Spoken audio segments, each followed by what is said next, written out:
রাজধানী পেট্রোল পাম্পগুলোর সবশেষ পরিস্থিতি জানাতে রাজধানীর তেজগাঁও থেকে আমাদের সঙ্গে যুক্ত হচ্ছেন সহকর্মী ফাহিম ইউসুফ। ফাহিম, সকাল থেকে তো আমরা দেখেছি যে তেল নেওয়ার জন্য দীর্ঘ লাইন এবং সে লাইন ধীরে ধীরে আরও বড় হচ্ছিল। দুপুরের পরে এখন পরিস্থিতি কি দেখতে পাচ্ছেন? লাইন কি কিছুটা কমেছে কিংবা ছোট হয়েছে? না, আসলে বর্তমানে বেশিরভাগ পাম্পে আমরা দেখতে পেয়েছি যে দুপুরে হলেও যেমনটা আসলে তারা বিরতি নেয় খুব সাধারণত। তো এখন কিন্তু তারা সে সময়টুকু পাচ্ছেন না। বিরতিহীনভাবেই কিন্তু জ্বালানি তারা সরবরাহ করতে বাধ্য হচ্ছেন এবং আমরা যেটি দেখতে পেয়েছি কয়েক কিলোমিটারের যে দীর্ঘ লাইন সেটি কিন্তু আসলে শেষ হচ্ছে না। বেলা যত গড়াচ্ছে ততই কিন্তু আমরা লাইনটি বড় হতে দেখেছি রাজধানীর বিভিন্ন স্থানেই।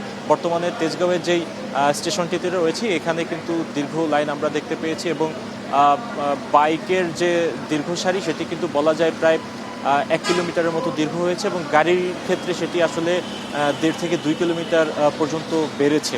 তো আসলে সকালে যে ধরনের পরিস্থিতি ছিল সেটি কিন্তু বেলা গড়াতেই আমরা দেখতে পেয়েছি যে আসলে অনেকটা কমেছে, তবে সেটি আসলে ধারাবাহিকভাবে আসলে তেমন কমও বলা চলে না, কারণ আমরা যেটি দেখতে পাই যে আসলে বিকেল নাগাদ কিন্তু এই যে ভিড় এটি কিন্তু আরও বেড়ে যায়, যেহেতু অফিস টাইমটা শেষ হলে এরপরে আসলে বাসার দিকে যে সকল কর্মব্যস্ত মানুষ যাবেন তারা কিন্তু ওই টাইমটাতে আবার যে লাইনে দাঁড়িয়ে আবার তেল নেওয়ার একটি চেষ্টা তাদের মধ্যে থাকবে।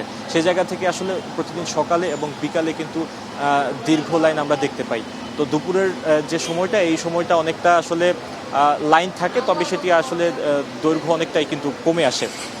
সার্বিকভাবে যদি বলি যে এই যে সরবরাহ ঘাটতির কারণে পাম্প মালিকরা তেল আসলে দিতে পারছেন না, এই পরিস্থিতি মোকাবেলায় কিন্তু তারা সরকারকে বিরতিহীনভাবে তেল সরবরাহের এক ধরনের আহ্বান তারা সরকারকে জানিয়েছেন। তবে সবশেষ খবর পাওয়া পর্যন্ত আমরা যেটি জানতে পেরেছি যে 1 মাসের তেল মজুতের কথা সরকার আমাদেরকে জানিয়েছে, তবে আগামী 3 মাসের জন্যও কিন্তু তারা বাড়তি মজুদ আনার এক ধরনের আশ্বাস দিয়েছেন, যাতে জনগণের মাঝে যে আতঙ্ক সেই আতঙ্ক অনেকটাই লাঘব করা যায়। এই ছিল আমার কাছে জ্বালানি নিয়ে সবশেষ তথ্য।